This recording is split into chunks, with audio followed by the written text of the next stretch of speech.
Hello বন্ধুরা, তোমরা সবাই কেমন আছো? আশা করি তোমরা সবাই ভালো আছো। আমি পাপিয়া চলে এলাম তোমাদের সামনে নতুন আরো একটা রান্না নিয়ে। আজকে আমি বানিয়েছি মিষ্টি কুমড়ো আর রাঙালু দিয়ে চাটনি। এটা কিভাবে বানিয়েছি আর কিভাবে বানালে এই চাটনিটা খেতে ভালো লাগে, চলুন আপনাদের দেখিয়ে দিই।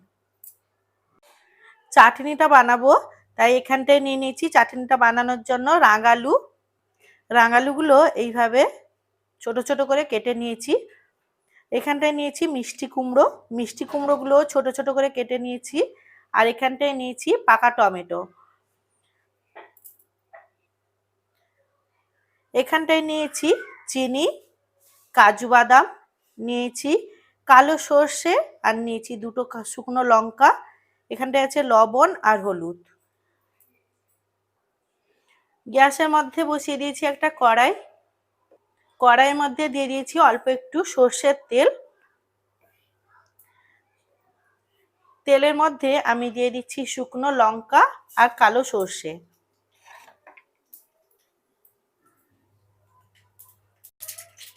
সর্ষেটা ভাজা হয়ে গেছে।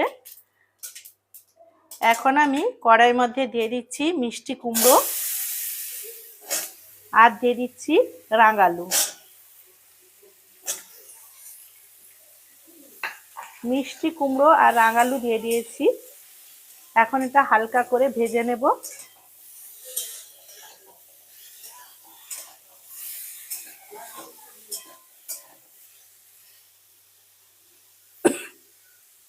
এখন আমি এর মধ্যে দিয়ে দিচ্ছি কাজু বাদাম। কাজু বাদামটা দেওয়ার পর কিছুক্ষণের জন্য আবারও হালকা করে ভেজে নেব।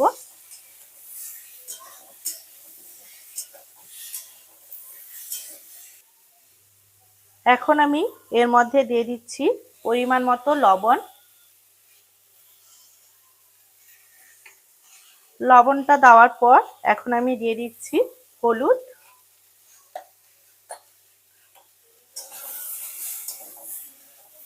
লবণ আর হলুদটা মিশিয়ে নিয়েছি।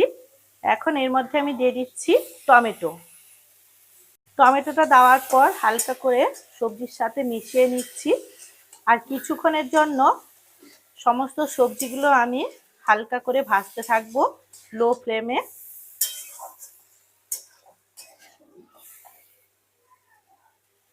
এখন আমি এর মধ্যে দিয়ে দিচ্ছি অল্প একটু জল।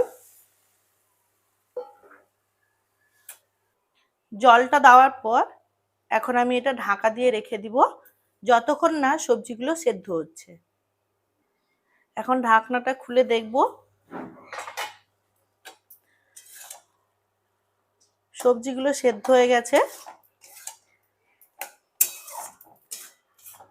এখন আমি এর মধ্যে দিয়ে দিচ্ছি চিনি।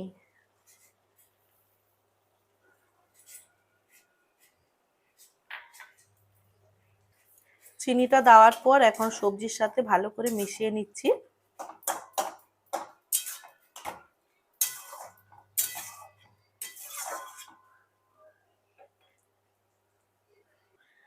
চাটনিটা হয়ে গেছে।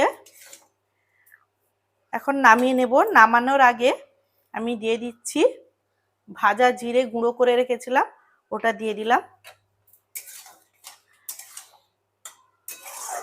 আজকের এই রান্নার রেসিপিটা যদি আপনাদের ভালো লেগে থাকে অবশ্যই লাইক করবেন, শেয়ার করবেন এবং সাবস্ক্রাইব করবেন।